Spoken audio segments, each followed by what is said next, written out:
الحمد لله وسلام على عباده الذين اصطفى أما بعد أعوذ بالله من الشيطان الرجيم بسم الله الرحمن الرحيم النبي أولى بالمؤمنين من أنفسهم سبحان ربك رب العزة عما يصفون وسلام على المرسلين والحمد لله رب العالمين اللهم صل على سيدنا محمد وعلى آل سيدنا محمد وبارك وسلم۔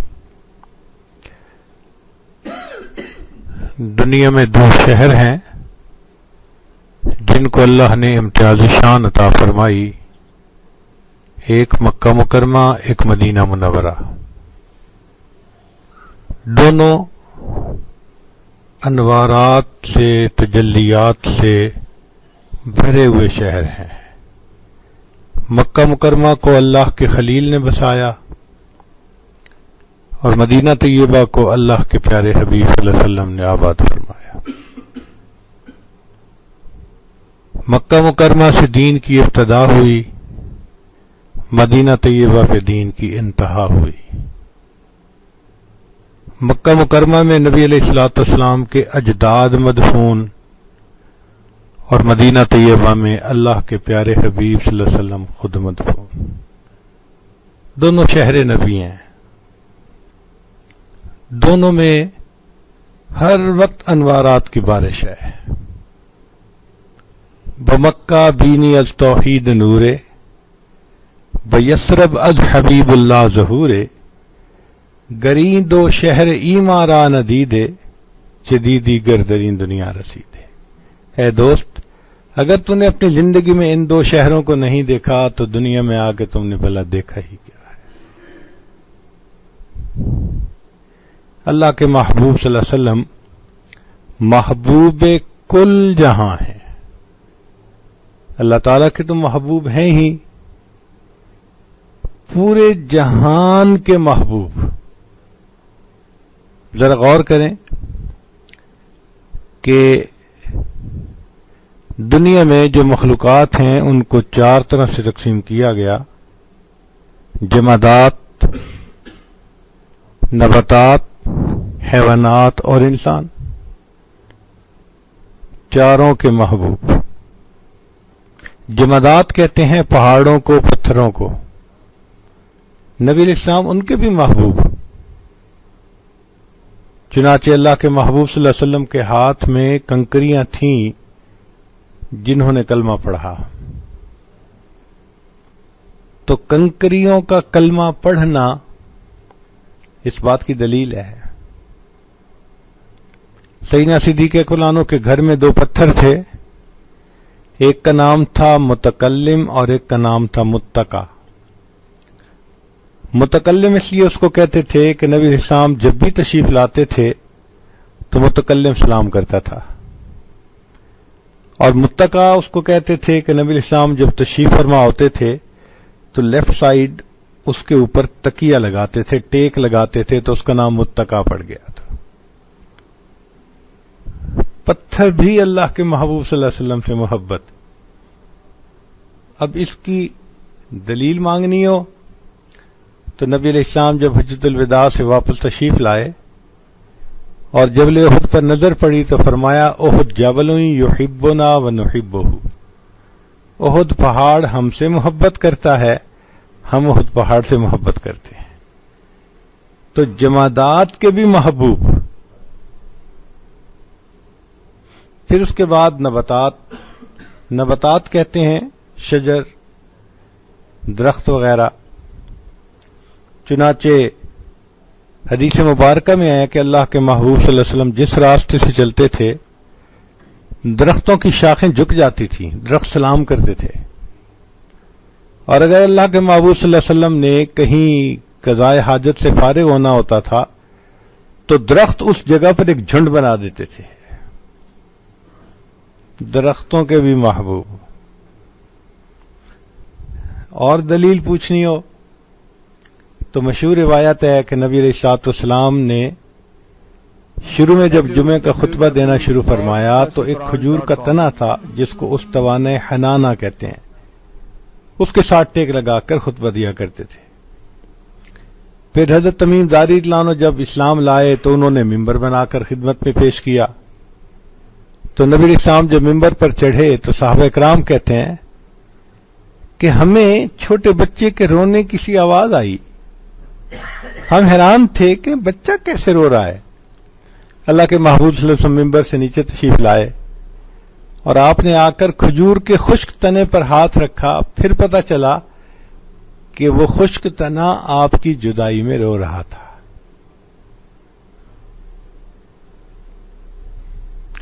تو جمادات کے بھی محبوب اور نباتات کے بھی محبوب، پھر حیوانات، تو حیوانات کے تو محبوب ہونے کے بہت واقعات ہیں۔ چنانچہ اللہ کے محبوب صلی اللہ علیہ وسلم سے بعض حیوانات نے کلام کیا، اونٹ نے ایک دفعہ کلام کیا،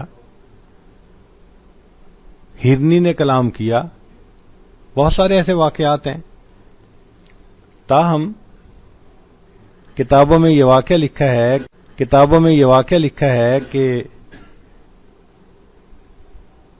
حلیمہ سعدیہ ایک دن اپنی بیٹی سے کہنے لگی کہ بیٹی، شیما اس کا نام تھا، آج اتنی دیر ہو گئی اور آپ بکریاں چرانے نہیں گئیں؟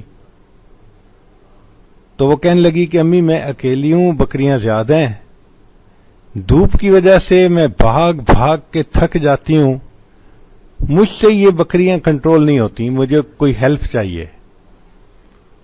تو ماں نے کہا کہ بیٹی تیرا والد بھی بوڑھا ہے، بیمار ہے، میں بھی بوڑھی بیمار ہوں، تم ہی ہو گھر میں جو جوان العمر ہو، تو یہ تو تمہیں ہی کام کرنا پڑے گا۔ اس نے جواب دیا کہ امی اگر میری ہیلپ ہوگی تو میں جاؤں گی، اکیلے مجھ سے نہیں ہوتا۔ تو ماں نے پوچھا کہ بیٹی کون تمہاری ہیلپ کرے؟ تو اس نے چھوٹے بھائی کا اشارہ کیا، محمد صلی اللہ علیہ وسلم، جو دودھ پیتی عمر کے تھے، کہ میرے بھائی محمد کو بھیج دیں۔ بیٹی تم بھائی کو سنبھالو گی یا بکریاں سنبھالو گی؟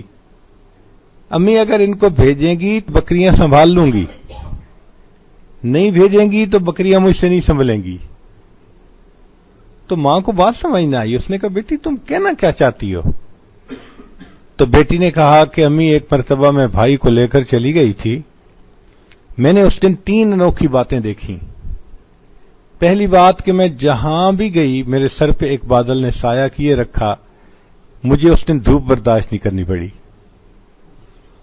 اور دوسری بات کہ میں ایک جگہ کھڑی تھی تو ایک راہب بندہ گزرا، اس نے جب اس بچے کو دیکھا تو اس کو بہت پیار کیا اور کہا کہ یہ بچہ کوئی بڑی ہستی بنے گا۔ تو مجھے اپنے بھائی کی تعریفیں سن کر کسی اچھے بندے سے مجھے بڑا اچھا لگا۔ اور تیسری بات کہ امی جب میں ان کو چرانے کے لیے لے گئی تو میں نے دیکھا کہ بکریوں نے جلدی جلدی گھاس چر لیا، جہاں میں اپنے بھائی کو لے کر بیٹھی تھی وہ بکریاں آئیں اور وہ بھی سامنے بیٹھ گئیں، میں بھی بھائی کا چہرہ دیکھتی رہی، وہ بکریاں بھی بھائی کا چہرہ دیکھتی رہی، مجھے بکریوں کے پیچھے بھاگنا نہیں پڑا۔ حیوانات بھی اللہ کے محبوب صلی اللہ علیہ وسلم سے محبت کرتے تھے۔ چنانچہ حجۃ الوداع کے موقع پر جب نبی علیہ السلام نے قربانی فرمانی تھی تو 63 اونٹ قربان فرمائے۔ بعض روایات میں ہے 9 اونٹوں کا گروپ لایا جاتا اور بعض میں 5 کا بھی تذکرہ ہے کہ 5 لائے جاتے۔ خیر جتنے بھی آتے وہ جب آ کر نبی علیہ السلام کے چہرے انور کو دیکھتے تھے تو کتابوں میں لکھا ہے کہ سب اپنی گردنیں لمبی کر دیتے تھے، اے اللہ کے حبیب صلی اللہ علیہ وسلم ہمیں پہلے آپ قربانی کے لیے قبول فرمائے۔ جانوروں کے بھی محبوب۔ اور کتابوں میں یہ واقعہ بھی لکھا ہے کہ جب اللہ کے محبوب صلی اللہ علیہ وسلم نے پردہ فرمایا تو جو آپ کی اونٹنی تھی اس نے کھانا پینا چھوڑ دیا تھا۔ صحابہ کرام رضی اللہ عنہم ان کے لیے گھاس لاتے، دانے کا انتظام کرتے، نہ کچھ کھاتی تھی نہ پیتی تھی۔ جنت بقی، اس کو بقی الغرقد کہتے تھے، یہاں کیکر کے درخت تھے اس وقت، بس وہ ویرانے میں کیکر کے درختوں میں رہتی تھی، تنہائی پسند ہو گئی تھی، اور چند مہینے جب فاقہ اس نے برداشت کیا تو بالآخر ایک دن وہ بھی دنیا سے چلی گئی۔ اللہ کے حبیب صلی اللہ علیہ وسلم حیوانات کے بھی محبوب، وہ اونٹنی محبوب صلی اللہ علیہ وسلم کی جدائی برداشت نہ کر سکی، اور انسان تو پھر انسان ہے۔ چنانچہ صحابہ رضی اللہ تعالیٰ عنہم کی جو جماعت ہے، ساری کی ساری جماعت وہ عشاق کی جماعت ہے، ایک سے بڑھ کر ایک عاشق، ایک سے بڑھ کر ایک اللہ کے محبوب صلی اللہ علیہ وسلم کے عشق میں ڈوبا ہوا۔ ویکھیا جے یوسف نو انگلیاں کٹیاں، آقا دے دیوانیاں نے جاناوار سٹیاں، کہ یوسف کو دیکھا تو عورتوں نے انگلیاں کاٹ لی تھیں، اور میرے آقا صلی اللہ علیہ وسلم کے صحابہ نے تو ان کے نام پہ جانیں قربان کر دی تھی۔ پیار دی اخیر ویکھی او دے عاشقین دی، جگ دے حسینہ کولوں ود کے حسین دی، کہ ہم نے پیار کی ایکسٹریم اگر دنیا میں کبھی دیکھی ہے تو وہ نبی علیہ السلام کے صحابہ میں دیکھی ہے، اس لیے کہ ان کو اس ہستی سے عشق تھا جو دنیا کے تمام حسینوں سے بڑھ کر حسین تھی۔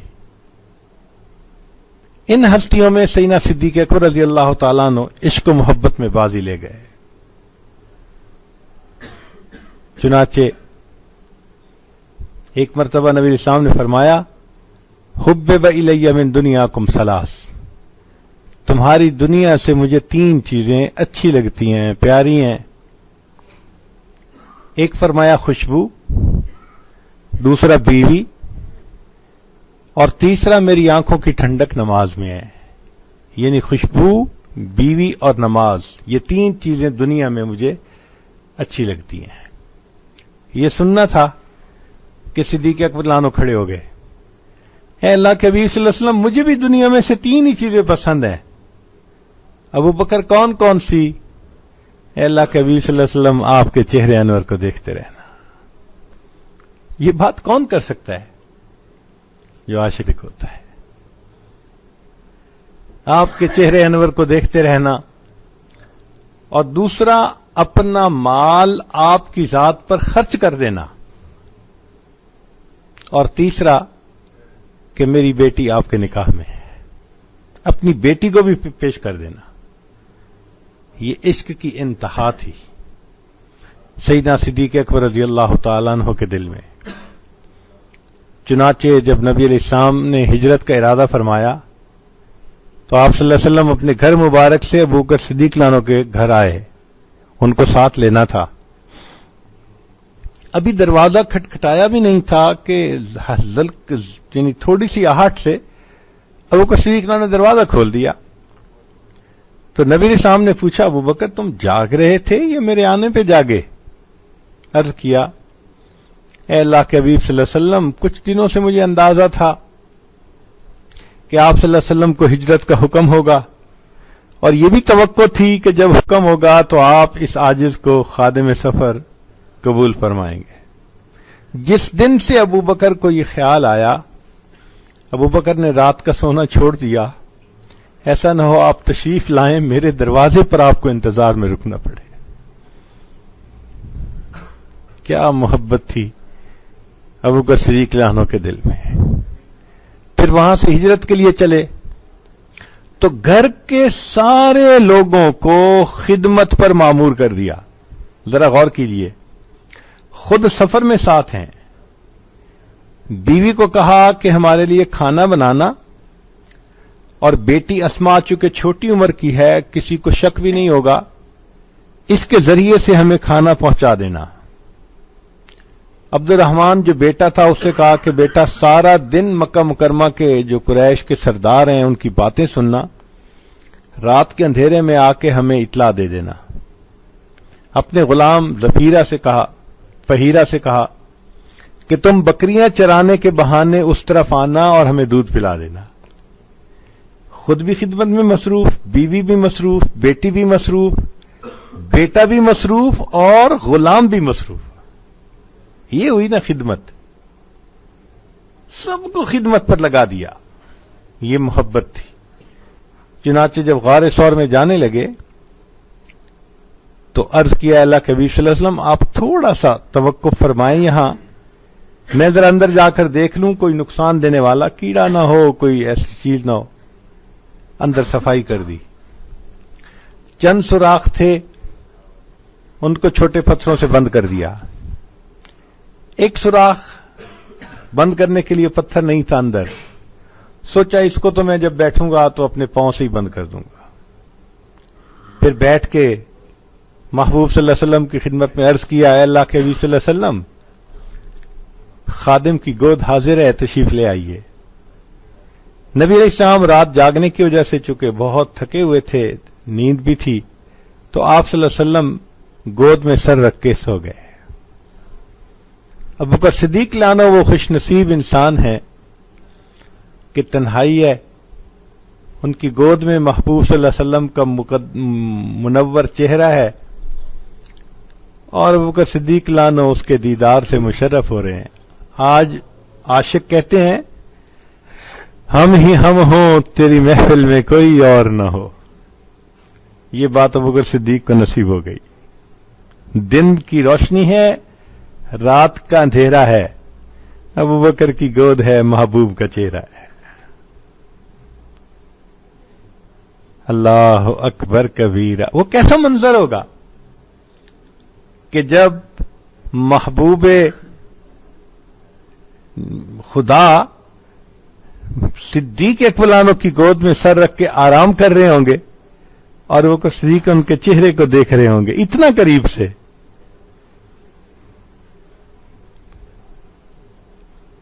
آج لوگ کہتے ہیں کتاب کھول کے بیٹھوں تو آنکھ روتی ہے, ورق ورق تیرا چہرہ دکھائی دیتا ہے.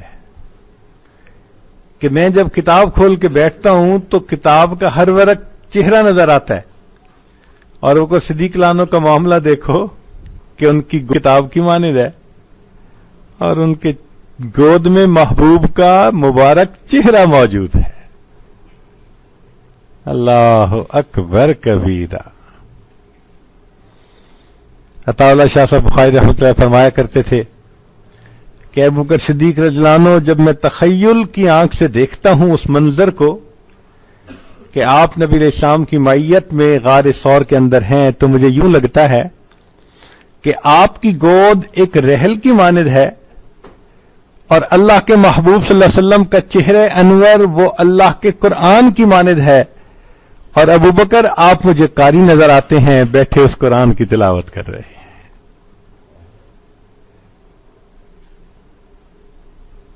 ایک طرف عشق صدیق ہے اور دوسری طرف حسن رسول ہے. کائنات نے ایسا منظر نہیں دیکھا ہوگا. دونوں ایکسٹریم, ایک طرف عشق صدیق کی انتہا,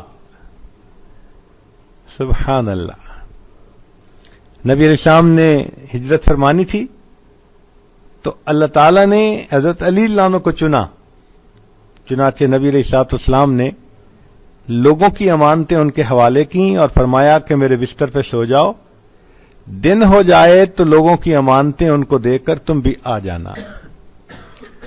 تو لوگوں کی امانتیں ان تک پہنچانے کے لیے اللہ نے حضرت علی اللہ عنہ کو چنا, اور اپنی امانت کو مکہ مکرمہ سے مدینہ پہنچانے کے لیے اللہ نے ابو بکر صدیق کو چنا. ابو بکر تم میری امانت کو مکہ سے مدینہ پہنچا دینا. اللہ اکبر کبیرہ. چنانچہ اسی دوران جہاں پاؤں رکھا ہوا تھا وہاں سے کسی جاندار نے, کیڑے نے کاٹا, درد ہوئی, آنکھ میں سے آنسو, اور آنسو بھی کہاں گرا؟ نبی علیہ السلام کے رخسار مبارک پر. تو محبوب صلی اللہ علیہ وسلم کی آنکھ کھلی, فرمایا ابو بکر تیری گود میں رحمت للعالمین کا سر ہے, ما یبکیک, پھر کیوں رو رہا ہے؟ اے اللہ کے حبیب صلی اللہ علیہ وسلم بس تکلیف کی وجہ سے بے اختیار آنسو نکل آئے. اب اس آنسو کے گرنے پر کسی نے عجیب شعر کہا، آنسو گرا ہے روئے رسالت مآب پر، آنسو گرا ہے روئے رسالت مآب پر، قربان ہونے آئی ہے شبنم گلاب پر. کہ جس طرح گلاب کے پھول پر صبح کے وقت شبنم کا قطرہ ہوتا ہے، اے آقا صلی اللہ علیہ وسلم آپ کا رخسار مبارک تو گلاب کی مانند ہے، اور ابوبکر صدیق کا آنسو اس پر شبنم بن کر گرا ہوا ہے. پھر جب آگے ہجرت کا سفر ہوا تو کتابوں میں لکھا ہے کہ وہ صدیق لانو کبھی آگے چلتے، کبھی پیچھے، کبھی دائیں کبھی بائیں. تو نبی علیہ السلام نے پوچھا، ابوبکر کیا معاملہ ہے؟ اے اللہ کے حبیب صلی اللہ علیہ وسلم، جب میں آگے چلتا ہوں تو مجھے شک ہوتا ہے کہ دشمن پیچھے سے حملہ نہ کر دے، پیچھے چلتا ہوں تو ہوتا ہے کہ دائیں سے حملہ نہ کر دے، پھر دائیں ہوتا ہوں تو بائیں سے نہ کر دے. جدھر کا خیال آتا ہے میں ادھر چلنا شروع کر دیتا ہوں. جیسے شمع کے گرد پروانہ چکر لگا رہا ہوتا ہے، یہ شمع رسالت کے گرد صدیق اکبر پروانہ بن کے چکر لگا رہے تھے. محبت کی انتہا. چنانچہ جب ام ایمن لانو کے گھر پہنچے، نبی علیہ الصلوۃ والسلام کو بہت بھوک تھی، پیاس تھی. تو ابوبکر صدیق لانو ان کے پاس گئے اور کہا کہ اگر آپ اجازت دیں تو آپ کی بکریوں کا دودھ میں نکال لوں. اس نے کہا یہ بوڑھی بکری ہیں، دودھ تو نہیں دیتی. ان کا اس سے غرض نہیں ہے دیتی ہیں یا نہیں دیتی، اجازت چاہیے. اس نے کہا میری طرف سے اجازت ہے. صدیق اکبر بیٹھے برتن لے کے بکری نے دودھ دینا شروع کر دیا. جب برتن بھر گیا تو صدیق اکبر نے اس کے اوپر کپڑا دیا برتن کے اوپر تاکہ کوئی مٹی نہ گرے اس کے اوپر، اور نبی علیہ الصلوۃ والسلام کے خدمت میں لا کر پیش کیا. اللہ کے حبیب صلی اللہ علیہ وسلم نے اس دودھ کو خوب سیر ہو کر پیا. اب محبت جو ہوتی ہے نا، ماں کو بچے سے محبت ہوتی ہے تو بیٹا پورا فیڈر دودھ پی لینا، ماں خوشی کا اظہار کرتی ہے، میرے بیٹے نے پورا فیڈر دودھ کا پی لیا. وہی حال ابوبکر صدیق لانو کا تھا. نبی علیہ السلام نے جب دودھ نوش فرمایا تو وہ کہنے لگے کہ فشاربا حتی رضیت. نبی علیہ السلام نے دودھ پیا اتنا کہ میرا دل خوش ہو گیا. دودھ اللہ کے محبوب صلی اللہ علیہ وسلم پی رہے ہیں اور صدیق اکبر کے دل کو خوشی مل رہی ہے. یہ کیا چیز تھی؟ یہ محبت تھی. چنانچہ صدیق اکبر کی محبت تو عجیب، انسان حیران ہو جائے. ہاں، صحابہ میں حضرت عمر رضی اللہ عنہ بھی اسی طرح عاشق صادق تھے. نبی علیہ الصلوۃ والسلام سے بہت گہری محبت تھی. چنانچہ ان کے حالات زندگی میں کئی واقعات ہیں. ایک واقعہ سن لیجئے. ایک دن عمر لانو اپنے رات کے وقت میں مدینہ طیبہ کی گلیوں میں چکر لگا رہے ہیں. ایک گھر سے نا کچھ آواز آئی، ذرا سنا خیر تو ہے. پتہ چلا کہ ایک بوڑھی عورت ہے اور وہ آخری پہر میں نبی علیہ السلام کی یاد میں محبت میں کچھ اشعار پڑھ رہی ہے. جب اس نے اشعار پڑھ لیے تو عمر لانو نے دروازہ کھٹکھٹایا. بوڑھی عورت نے پوچھا کہ کس نے دروازہ کھٹکھٹایا؟ کہا کہ عمر فاروق. بوڑھی نے دروازہ کھولا. عمر فاروق لانو آپ امیر المومنین، رات کے وقت مجھ بڑھیا کے دروازے پہ؟ فرمایا کہ میں ایک فریاد لے کے آیا ہوں. اس نے کہا بیٹھیں چارپائی پہ. عمر لانو نیچے زمین پہ بیٹھ گئے. بڑھیا نے کہا امیر المومنین چارپائی پہ بیٹھیں. فرمایا فریاد پوری کرو گی تو چارپائی پہ بیٹھوں گا ورنہ زمین پہ. اس نے کہا میں بڑھیا کیا فریاد پوری کر سکتی ہوں؟ فرمایا تم نے جو ابھی شعر پڑھے ہیں نا نبی علیہ السلام کی محبت میں، ان کے آخر میں تم نے جو شعر پڑھا ہے اس کا یہ مضمون تھا کہ اے اللہ مجھے قیامت کے دن اپنے حبیب صلی اللہ علیہ وسلم کے قدموں میں جنت میں جگہ عطا فرما دینا. میری فریاد یہ ہے اپنے شعر کو تھوڑا سا تبدیل کر کے عمر کا نام شامل کر دو تاکہ ترجمہ یہ بن جائے کہ اللہ قیامت کے دن مجھے اور عمر بن الخطاب کو محبوب کے قدموں میں جنت میں جگہ عطا فرما دینا. محبت کی انتہا. سیدنا عثمان غنی رضی اللہ تعالیٰ عنہ نبی علیہ الصلوۃ والسلام کی دعوت کرتے ہیں اور پھر لینے کے لیے گھر آتے ہیں. جب نبی علیہ السلام گھر سے چلے تو عثمان غنی لانو آپ کے دونوں قدموں کی طرف، قدمین کی طرف دیکھتے جا رہے ہیں، نیچے ہی نظر رہی پورا راستہ.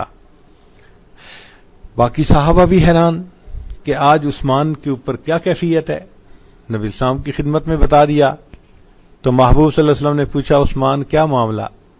اے اللہ کے حبیب صلی اللہ علیہ وسلم، آج میرے گھر میں وہ ہستی مہمان آئی، میں نے دل میں نیت کی تھی آپ اپنے گھر مبارک سے لے کر میرے گھر تک جتنے قدم چل کر آئیں گے عثمان اتنے غلام اللہ کے راستے میں آزاد کرے گا.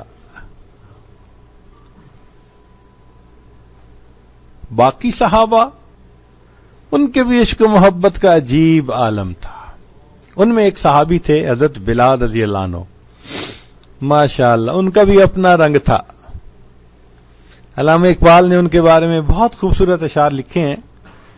چمک اٹھا جو ستارہ تیرے مقدر کا، حبش سے تجھ کو اٹھا کر حجاز میں لایا. کہ تیرے مقدر کا ستارہ کیا چمکا، تو حبشہ کا رہنے والا، پیدا وہاں ہوا، تجھے وہاں سے حجاز لے کر آ گئے. اللہ اکبر. اور پھر وہ لکھتے ہیں کہ اے بلال لانو آپ کے دل میں کیا محبت تھی کہ آپ بیٹھے ہوئے نبی علیہ الصلوۃ والسلام کو محبت کی نگاہوں سے دیکھتے تھے. ان اشعار میں ان کو لکھا ہے ادائے دید سراپا نیاز تھی تیری. ادائے دید یعنی دیکھنے کا جو تیرا انداز تھا نا، ادائے دید سراپا نیاز تھی تیری، کسی کو دیکھتے رہنا نماز تھی تیری. ہے بلال لانو، محبوب صلی اللہ علیہ وسلم کا چہرہ دیکھتے رہنا ایسا تھا آپ کے لیے جیسے آپ نماز پڑھ رہے. اس لیے جب نبی علیہ السلام نے پردہ فرمایا تو بلال لانو نے پھر اذان کہنی چھوڑ دی. صحابہ لانو کو بتا دیا کہ پہلے میں اذان دیتا تھا، محبوب صلی اللہ علیہ وسلم کے چہرے انور کا دیدار کرتا تھا، اب اذان دوں اور دیدار نہ کروں گا تو مجھ سے برداشت نہیں ہوگا. حضرت شیخ الحدیث رحمۃ اللہ علیہ نے لکھا ہے کہ اس کے بعد بلال لانو نے بقیہ زندگی میں صرف 2 اذانیں دیں. ایک اذان جب بیت المقدس فتح ہوا، اس موقع پہ امیر المومنین عمر ابن خطاب لانو نے حکم دیا تو امیر المومنین کے حکم کو ٹالنے کی گنجائش نہیں تھی. بلال لانو نے ایک اذان وہاں دی. اور دوسری اذان کا واقعہ کہ ایک مرتبہ بلال لانو شام میں تھے، خواب میں نبی علیہ السلام کی زیارت نصیب ہوئی. اللہ کے حبیب صلی اللہ علیہ وسلم نے فرمایا بلال کیا سرد مہری ہے، اتنا عرصہ گزر گیا ملنے کے لیے نہیں آتے. آنکھ جو کھلی، بیوی کو کہا کہ تیاری کرو اب میں دوبارہ نہیں سوؤں گا. سفر، چنانچہ سفر کر کے مدینہ طیبہ پہنچے، محبوب صلی اللہ علیہ وسلم کی خدمت میں سلام پیش کیا. اتنے میں نماز کا وقت ہو گیا. اب صحابہ لانو نے عرض کیا کہ اذان دے دیجئے، انکار کیا. اتنے میں دونوں شہزادے حسنین کریمین تشریف لے آئے اور انہوں نے کہا کہ ہمیں نانا جان کے زمانے کی اذان سنا دیجئے. اب ان کی جو درخواست تھی وہ ایسی تھی کہ انکار کی گنجائش نہ تھی. چنانچہ دوسری مرتبہ بلال لانو نے پھر اذان دی، لیکن جب وہ آواز یعنی مسجد سے بلند ہوئی جو صحابہ نبی علیہ السلام کے زمانے میں سنتے تھے، صحابہ کے دلوں کے تار چھڑ گئے. ان کو محبوب صلی اللہ علیہ وسلم کی یاد آئی، آنکھوں سے آنسو. حضرت شیخ الحدیث رحمۃ اللہ فرماتے ہیں کہ جو قریب کے گھروں کی عورتیں تھیں انہوں نے وہ اذان سنی، ان کو یقین نہیں آتا تھا اپنی آنکھوں پہ کہ ہم یہ آواز پھر سنیں گے. تو انہوں نے اپنے سروں پہ چادریں لیں، برقعے لیے اور وہ دیکھنے کے لیے کہ کون اذان دے رہا ہے مسجد کے قریب آ گئیں. اب عجیب منظر ہے، اندر صحابہ مرد رو رہے ہیں اور باہر عورتیں اس آواز کو سن کے رو رہی ہیں، نبی علیہ السلام کو یاد کر رہی ہیں. اور بات اس وقت عجیب بنی جب ایک عورت کے پاس اس کا بیٹا تھا تو اذان ختم ہونے کے بعد بیٹے نے ماں سے پوچھا، اماں بلال جانو تو کچھ عرصے کے بعد واپس آ گئے، بتاؤ اللہ کے حبیب صلی اللہ علیہ وسلم کب واپس آئیں گے؟ جتنے صحابہ رضوان تھے سب کے سب نبی علیہ السلام کے عاشق تھے، ایک سے بڑھ کر ایک. ذرا ان کی زندگی کے واقعات کو پڑھیں تو صحیح. بعض ایسے بھی صحابہ تھے کہ قسمیں اٹھائی تھیں، ہم صبح اٹھیں گے سب سے پہلے نبی علیہ السلام کے چہرے انور کو دیکھیں گے. وہ آنکھیں بند رکھتے تھے، جب نبی علیہ السلام کے سامنے لایا جاتا تھا ان کو پھر آنکھ کھول کے چہرے انور دیکھتے تھے. کیسے انہوں نے اپنی قسمیں نبھائی ہوں گی. بلکہ بعض ایسے بھی تھے کہ جب رات کو نبی علیہ السلام حجرے میں آرام فرماتے تو وہ مسجد نبوی سے آ کر اور حجرے کو دیکھتے رہتے، گھنٹوں بیٹھے رہتے کہ یہ وہ جگہ ہے جہاں میرے محبوب آرام فرما رہے ہیں.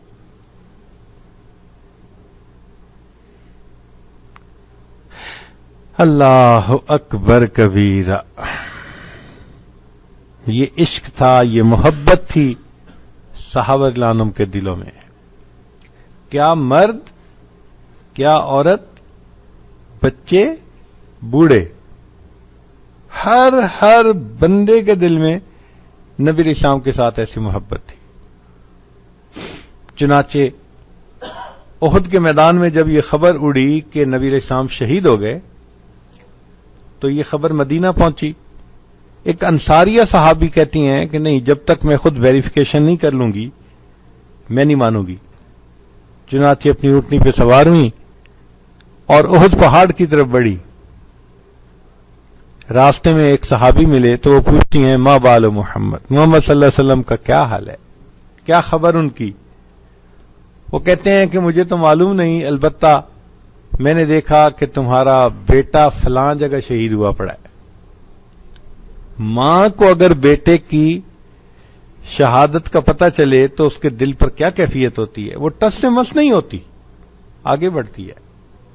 دوسرے سے پوچھا، پتہ چلا خامد بھی شہید، ٹس سے مس نہیں ہوتی، آگے گئی پتہ چلا بھائی بھی شہید. اللہ اکبر. بیٹے کی، خامد کی، بھائی کی شہادت کی خبر ملے ایک وقت میں، یہ عورت ٹس سے مس نہیں ہو رہی. لگتا ہے کہ اس کی قیمتی متاع کوئی اور تھی جس کو دیکھنے کے لیے اس کی آنکھیں تلاش کر رہی تھی. ایک صحابی سے پوچھتی ہیں، ما بال محمد؟ ان کا میں نے فلاں جگہ اللہ کے محبوب صلی اللہ علیہ وسلم کو بیٹھے دیکھا ہے. چنانچہ وہاں پہنچی اور نبی علیہ الصلوۃ والسلام کی چادر مبارک ردا کا جو ایک کونا تھا وہ پکڑ کے یوں کہنے لگی، کل مصیبت بعد محمد جلل. محمد صلی اللہ علیہ وسلم کو دیکھنے کے بعد میرے لیے سب مصیبتیں برداشت کرنی آسان ہے. یہ عورتوں کی محبت تھی. نبی علیہ السلام نے ایک مرتبہ اعلان فرمایا کہ اللہ کے راستے میں نکلنے کی تیاری کرو. مدینہ طیبہ کے ہر گھر میں تیاری ہو رہی ہے. ہر عورت خامد کو، بھائی کو، بیٹے کو، جو بھی محرم تھا تیار کر رہی ہے. ایک ایسا گھرانہ ہے کہ جس میں ایک عورت اپنے دودھ پیتے بچے کو لے کے بیٹھی ہے، زاروں قطار رو رہی ہے. خامد پہلے شہید ہو چکے، اب گھر میں کوئی اور محرم مرد نہیں ہے. ان کو غم یہ ہے کہ آج کوئی میرا محرم مرد ہوتا، میں بھی تیار کر کے اس کو بھیجتی تو مجھے بھی سعادت نصیب ہوتی. میں آج محروم اس نعمت سے. خوب روئی، خوب روئی. حتیٰ کہ جب طبیعت بہت بھر آئی تو اپنے بیٹے کو اس نے اٹھایا اور لے کے نبی علیہ السلام کی خدمت میں مسجد نبی میں آ گئی. اے اللہ کے حبیب صلی اللہ علیہ وسلم، میرے بیٹے کو جہاد کے لیے قبول کر لیجیے. نبی السلام نے فرمایا، یہ دودھ پیتا بچہ ہے. گود میں بچے کو ڈال دیا. یہ بچہ کیسے جہاد کرے گا؟ اے اللہ کے حبیب صلی اللہ علیہ وسلم، جس صحابی کے ہاتھ میں ڈھال نہ ہو میرا بچہ اس کے حوالے کر دیں. جب وہ جائے گا میدان جنگ میں اور دشمن تیروں کی بارش برسائیں گے تو تیروں سے بچنے کے لیے وہ میرے بچے کو آگے کر دے گا. میرا بیٹا دشمن کے تیروں کو بلاک کرنے کے کام آ سکتا. کیا محبت ہوگی ان صحابیات کے دلوں میں اللہ کے محبوب صلی اللہ علیہ وسلم.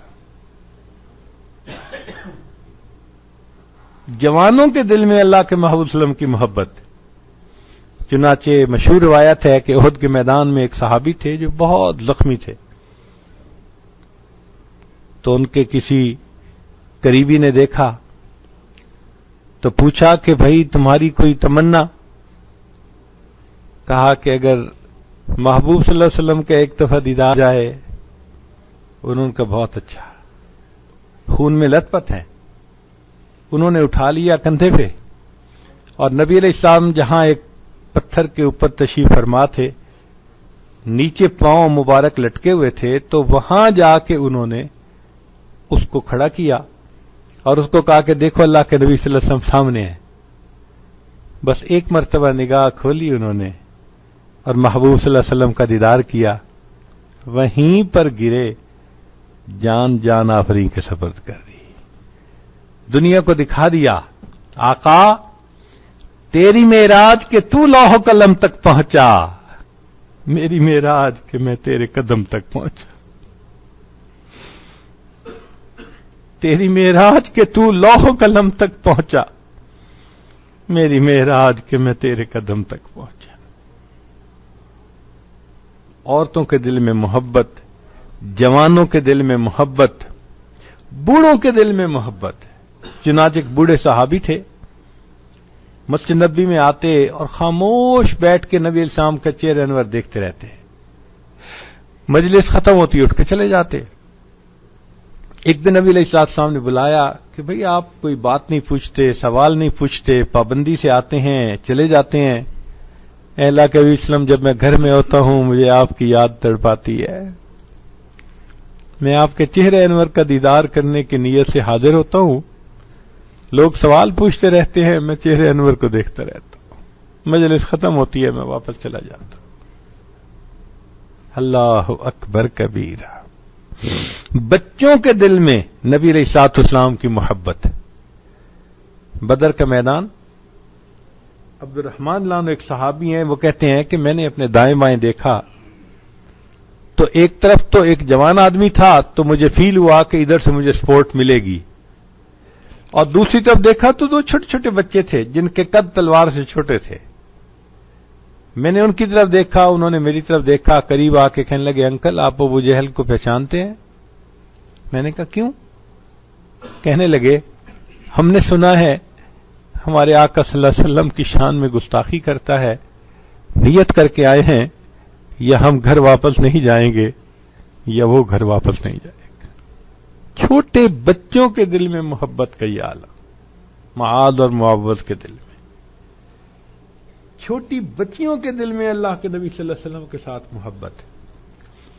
چنانچہ غار ثور میں پہلے دن اسماء رضی اللہ تعالیٰ عنہا کھانا لائیں تو نبی علیہ السلام نے کھانا کھا لیا، اسماء چلی گئی. جب دوسرے دن کھانا لے کر آئیں تو نبی علیہ السلام نے دیکھا کہ اسماء کے ماتھے پہ زخم کا نشان بھی ہے اور وہ کچھ تھوڑی ڈاؤن نظر آ رہی ہے، جیسے ڈپریسڈ ہوتا ہے بچہ، غم زدہ ہوتا ہے. تو نبی علیہ السلام نے فرمایا اسماء کیا معاملہ ہے؟ اے اللہ کے حبیب صلی اللہ علیہ وسلم کل جب آپ کی خدمت میں کھانا پیش کر کے میں واپس جا رہی تھی، مکہ مکرمہ داخل ہوئی تو مجھے ابو جہل نے دیکھ لیا. اس نے مجھے روکا، کہا اسماء بتاؤ تمہارے والد کہاں ہیں؟ وہ وہیں ہوں گے جہاں تمہارے پیغمبر اسلام ہے، تمہیں پتہ ہے؟ اے اللہ کے حبیب میں نے سچ بولا کہ ہاں مجھے پتہ ہے. اس نے کہا بتاؤ کہاں؟ میں نے کہا میں نہیں بتاتی. اس نے کہا اسماء میں بہت ماروں گا. میں نے کہا نہیں میں نہیں بتاتی. اے اللہ کے حبیب صلی اللہ علیہ وسلم اچانک جو اس نے زوردار تھپڑ لگایا، میں نیچے چٹان کے ساتھ میرا ماتھا لگا، خون نکل آیا، آنکھوں سے آنسو. اس نے میرے بال پکڑ کے کھینچ کے کھڑا کیا، اسماء میں تیری جان نکال دوں گا، مجھے بتاؤ وہ کہاں ہے؟ اے اللہ کے حبیب صلی اللہ علیہ وسلم میں نے جواب دیا ابو جہل میری جان تیرے حوالے، میں محمد عربی کو تیرے حوالے نہیں کروں. یہ بچیوں کے دل میں اللہ کے حبیب صلی اللہ علیہ وسلم کے ساتھ محبت تھی. گویا معاشرے کے ہر فرد کو نبی علیہ السلام سے محبت تھی. تو جمادات کو محبت، نباتات کو محبت، حیوانات کو محبت، اور جتنے صحابہ تھے سب کو محبت. اللہ اکبر کبیرہ. اس لیے نبی علیہ الصلوۃ والسلام محبوب کل جہاں ہیں، سارے جہان کے محبوب، سارے جہان کے محبوب. ہم اس شہر میں ہیں اور اپنی زندگی کے حسین ترین دن گزار رہے ہیں.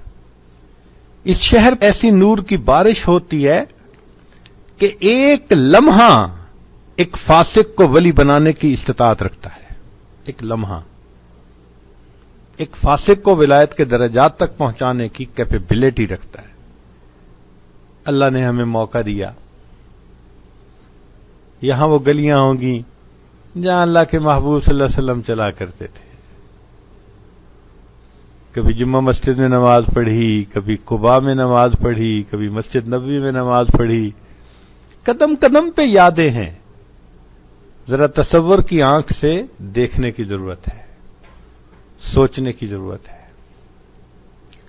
ہمیں اللہ تعالی نے اپنے فضل سے جو یہاں پہنچایا، یہ اللہ کا کرم، اللہ کا کرم.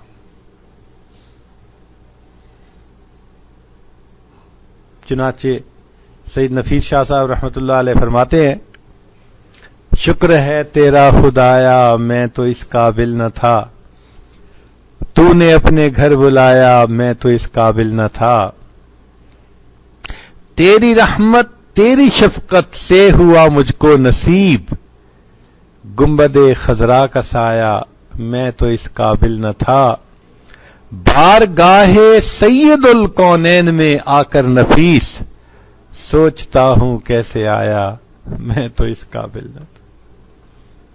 ہماری اوقات نہیں تھی. یہ اللہ کا فضل، یہ اللہ کی رحمت.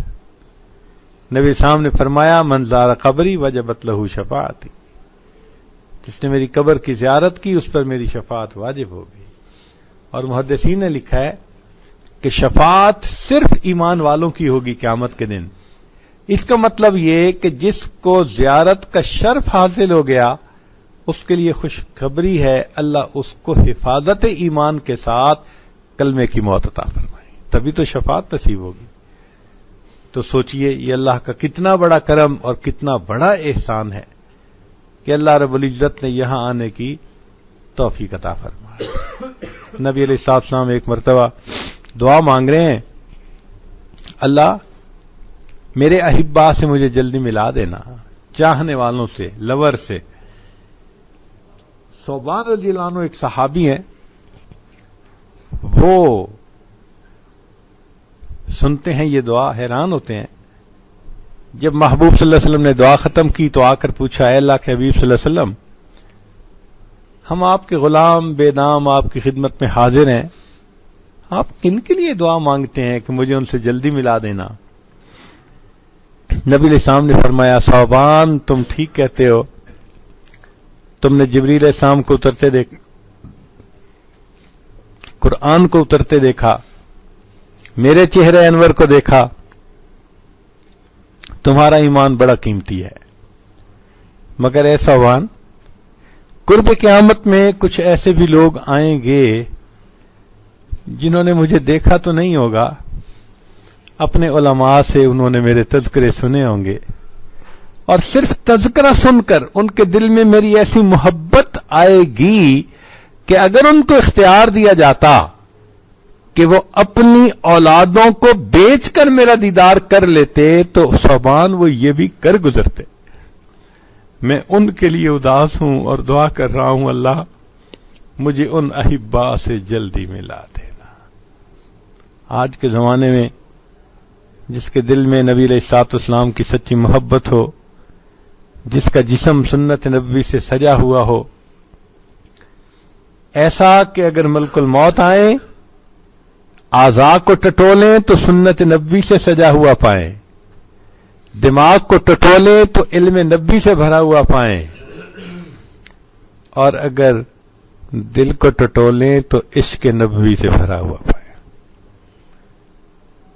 عجب چیز ہے عشق شاہ مدینہ،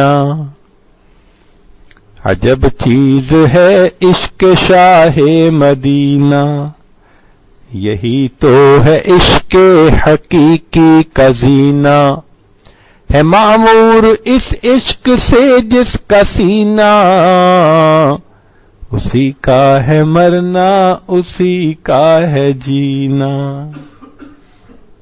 یہاں اللہ سے یہ نعمت مانگیے، اے اللہ اپنا بھی عشق عطا فرما اور اپنے پیارے حبیب صلی اللہ علیہ وسلم کی محبت بھی عطا فرما۔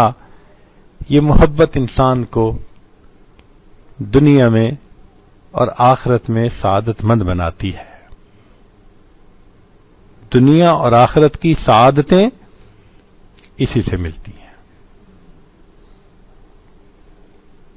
قوت عشق سے ہر پست کو بالا کر دے، دہر میں اس میں محمد سے اجالا کر دے۔ اللہ رب العزت ہمیں اپنے پیارے حبیب صلی اللہ علیہ وسلم کی بارگاہ میں قبولیت عطا فرمائیں، اسی محبت پر جینے اور مرنے کی توفیق عطا فرمائیں، اور قیامت کے دن محبوب صلی اللہ علیہ وسلم کے ہاتھوں حوض کوثر کا جام عطا فرمائیں، اور جنت میں اللہ تعالی محبوب کے قدموں میں جگہ عطا فرما دیں۔ وآخر دعوانا ان الحمد للہ رب العالمین۔ www.dasquran.com